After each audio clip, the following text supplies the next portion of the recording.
বাংলাদেশে অন্তর্বর্তীকালীন সরকার ক্ষমতায় আসার পর বড় ঘোষণা। এবার থেকে বাংলাদেশে দুর্গাপুজোয় কমপক্ষে 2 থেকে 3 দিন ছুটি দেওয়া হবে। নোবেলজয়ী অর্থনীতিবিদ মোহাম্মদ ইউনূসের নেতৃত্বাধীন অন্তর্বর্তী সরকারের স্বরাষ্ট্রমন্ত্রী এম শেখাওয়াত হোসেন এই ঘোষণাই করেছেন। প্রসঙ্গত, এতদিন দুর্গাপুজোয় সংখ্যালঘু হিন্দুরা একদিনই ছুটি পেতেন, কিন্তু সোমবার 11ই আগস্ট ঘোষণা করা হলো যে দুর্গাপুজোয় 2 দিন কিংবা 3 দিন ছুটি দিলে অসুবিধাটা কোথায়? ছুটি আমরাও উপভোগ করব, সমস্যা তো নেই। এ বিষয়ে সচিবকে বলেছি, ছুটি বাড়ানোর বিষয়ে ক্যাবিনেটে আলোচনা হবে। প্রসঙ্গত, বাংলাদেশে দুর্গাপুজোয় 1 দিন ছুটি থাকতো আগে। রাজনৈতিক বিশ্লেষকদের মতে অন্তর্বর্তী সরকার গঠন হওয়ার পরও হিংসার শিকার হচ্ছেন হিন্দুরা, মন্দির ধ্বংস করা হচ্ছে, সংখ্যালঘু হিন্দুদের বাড়িঘরে আগুন ধরিয়ে দেওয়া হচ্ছে, লুটপাটের ঘটনা ঘটছে। জানিয়ে ঢাকা, চট্টগ্রামের মতো নানান জায়গায় প্রতিবাদ বিক্ষোভ শুরু হয়েছে। পথে নেমেছেন হিন্দু সম্প্রদায়ের মানুষজন। হিন্দু সহ অন্যান্য সংখ্যালঘুদের নিরাপত্তা সুনিশ্চিত করার জন্য আহ্বান জানিয়েছেন পড়ুয়ারাও। এই আবহে দুর্গাপুজোকে ঘিরে বড় সিদ্ধান্ত নেওয়া হয়েছে এবং সেই সিদ্ধান্তের মধ্যে দিয়ে যে সরকার সম্প্রীতির বার্তা দিতে চাইছে তা কিন্তু এক প্রকার স্পষ্ট। আপনাদেরকে শোনাবো এম শেখাওয়াত হোসেন তিনি ঠিক কি বলছেন এই নিয়ে। দুর্গাপূজা ওনাদের সবচেয়ে বড় পূজা, ওনাদের না সারা বাংলাদেশে। এই আপনাদের যন্ত্রণা তো ঢুকতেও পারি না দুর্গাপূজার মণ্ডপের মধ্যে। হ্যাঁ, কিন্তু দুর্গাপূজার মণ্ডপে তো আপনার সারাদিন সকাল থেকে বিকাল থাকেন, ভালো ভালো খান। এই জন্য আমি বলেছি যে যে যে আমার তরফ থেকে, এই মন্ত্রণালয়ের তরফ থেকে আমি স্ট্রংলি রেকমেন্ড করবো যে অন্তত দুর্গাপূজায় 3 দিন ছুটি হয়। 3 দিন না হলে মিনিমাম 2 দিন যেন ছুটি হয়। তো কারণ অনেকেই ঠিকই বলেছেন যে 1 দিন ছুটি হয়, তার আগের দিন যে ইস্যু হয়, যারা চাকরি বাকরি করে তারা যেতে পারে না। আমার এটা আমার মনে হয় খুব জেনুইন, কোনো ইনজেনুইন ব্যাপার না। তো আরও যেগুলো আছে ওনারা বলছেন সেগুলো ডেফিনেটলি আমি take up with the cabinet. আমি এখানে কথা বলে ওনাদের বিকাল 4 বিদায় দিলাম, তারপর ভুলে গেলাম it was not going to there. এখানে ডিজি বিজিবি আছেন, হ্যাঁ, উনি আমার একদম মানে অনুতুল্য।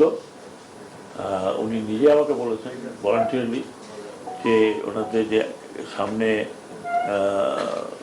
পূজা আছে, যেটা জন্মাষ্টমীর পূজাতে দরকার হলে এই বিজিবি যা দরকার নিরাপত্তা, একদম ডিমের নিরাপত্তা না।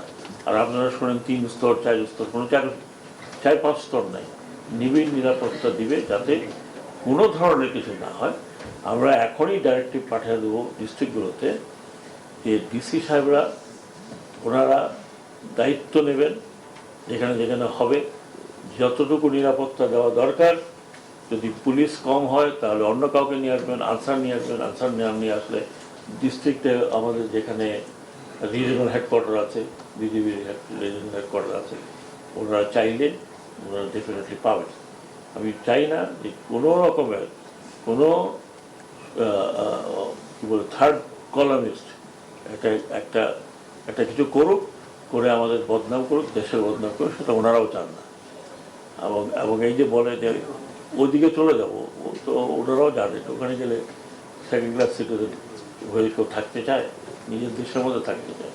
আর বেশিরভাগই আমি যেটা মনে করি, এটা কোনো ধর্ম ভিত্তিক কোনো মারামারি হয় না।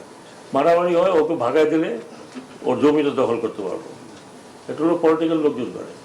পুকুর দখল করব, জমি দখল করব, আর ভিটা দখল করব। তো এইটা তো আমাদের শুধু যে মাইনরিটির প্রবলেম না, এটা তো আমাদের গরিব মানুষকে ঢাকায় বাইর করে দেয়, জমি দখল করতে। এই কয়েকদিন আগে আমাকে একজন ফোন করছে, আজকে সকালে, ওনার কত কাঠা জমি ছিল রিটায়ার্ড এয়ারফোর্স হাউসে, এই মাটি কাটার জন্য। বলে আমি 14 বছর আগে কিনছি, তো এখন ডেভেলপারকে দিয়ে ঘর উঠাতে গেছি, আরেকজন এসে দখল করে ফেলছে, আমি এখন কিছু করতে পারছি না। তো এই দখল তো ওনাদের দখল না, দখল তো পারলে পুরো দেশ দখল করে, বাকিটা বাদ দেন। আমি ওনাদেরকে কথা দিয়েছি, বিজিবি এখানেই কথা দিয়েছে যে ওনারা যখন ওনাদের প্রোগ্রাম হবে আমাদের থেকে আগে বলবে। এখানে আমাদের সেক্রেটারি সাহেব আছেন, পুরো মিনিস্ট্রি আছে, আমাদের কাজ এটা, আমাদের কাজ এখানে আর কোনো কাজ নেই। লোকজনকে সুরক্ষা দেওয়া, মানুষের যাতে সেটা হিন্দু হোক, মুসলমান হোক, খ্রিস্টান হোক, এটা আমাদের দায়িত্ব টু প্রোটেক্ট এভরিবডি।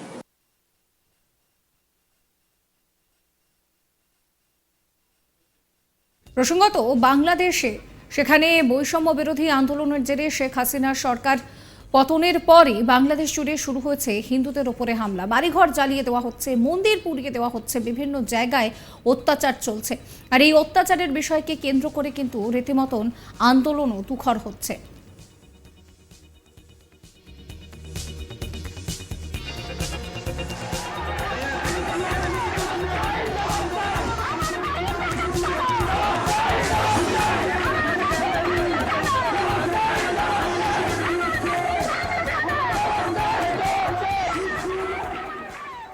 এই নিয়ে এক বাংলাদেশের নাগরিক কি জানাচ্ছেন শোনাবো আপনাদের। ওরা চাপাতি গলার সাথে আমি চিৎকার করছি তোর সাইড দাও, তোর ই কর, টাকা পয়সা যা আছে বের কর। এবার টাকা পয়সা যা ছিল দিছি, সোনার এই কানে গনে ছিল তাও দিছি, যা ছিল এমনি দিছি, তার আরো লাগবে, এত হইবে না, আরো আছে তো। আমি আর নাই ভাই, এই তো এই কর উঠেছি, না আরো আছে, তুই ই বেশি, তোর খবর আছে। হ্যাঁ, এবার সবকিছু যদি আমি তোর বাপের আর স্বামীর থেকে তুই সোনা গয়না বেশি ভালোবাসো, হ্যাঁ আমি তুই ভালোবাসো না, হাগো তুই দিতাস না, সব দিছি আমি আর তো নাই, সব ঘর দিয়ে দিয়েছে। এবার তন্ন নিজেরাও তন্ন করছে, তন্ন করে আমি সব দেখেন কোথাও আর নাই, যা আসলে সব দিয়েছি, সব দেওয়ার। এবার আমাদের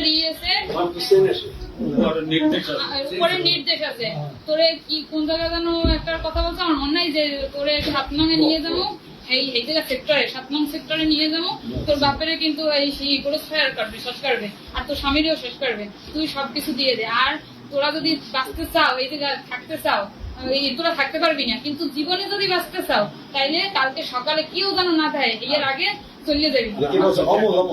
না না, ওই জায়গায় ও বলছে যে আমরা বিএনপির লোকজন,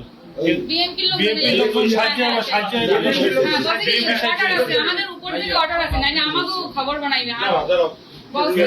কিন্তু অরিজিনালি তারা বিএনপির লোক না, আওয়ামী লীগের লোক আমরা জানি না, কিন্তু বলছে অর্ডার আছে আমাদের উপর থেকে, বলছে আমাদের উপর থেকে অর্ডার আছে, তোর বাপেরে শেষ করে দিতে হইবে। তাই তোর কি জিনিসপত্রের, তাই তোরা যদি বাঁচতে চাও জানে সকালে কারো কাছে বলবি না। আর এই মালপত্র অনেক আরো আউল হয়েছে, আমার হাতে আবার কিছু কিছু গুছো হয়েছে আমার কাছে, আর কারো কাছে বলবি না, বললে আর সকালে কেউ যেন না দেয়, সকালে উঠে একদম তোর বাপেরে পাঠাই দিবি, তোরাও চলে যাবি। যদি না যাও, হ্যাঁ ওর বাবুর কথা কইছে 1 ঘন্টা পরেই যাবি, 1 ঘন্টা। সাবস্ক্রাইব করবেন আজ তাক বাংলা চ্যানেলটিকে।